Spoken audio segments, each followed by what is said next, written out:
CBSE class 10 और class 12 examination के result मई के तीसरे सप्ताह में डिक्लेयर करेगा। indianexpress.com में छपी हुई न्यूज़ के बेसिस पर मैं ऐसा आपको बता रहा हूँ। न्यूज़ की लिंक डिस्क्रिप्शन में मैंने दे दी है, आप भी चेक कर सकते हैं।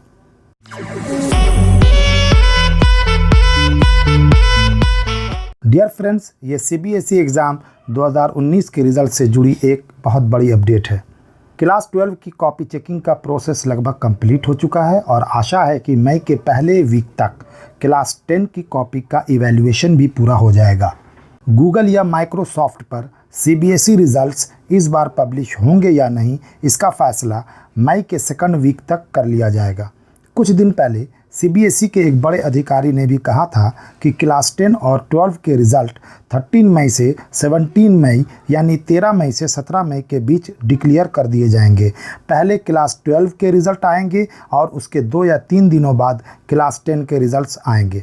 वैसे बता दूं कि सीबीएसई ने अपनी ओर से कोई फिक्स डेट अभी तक अनाउंस नहीं की है, इसलिए दिल थाम कर और टकटकी लगाकर अपने रिज़ल्ट का इंतज़ार कीजिए। बस कुछ दिन और। तब तक के लिए take care and bye bye.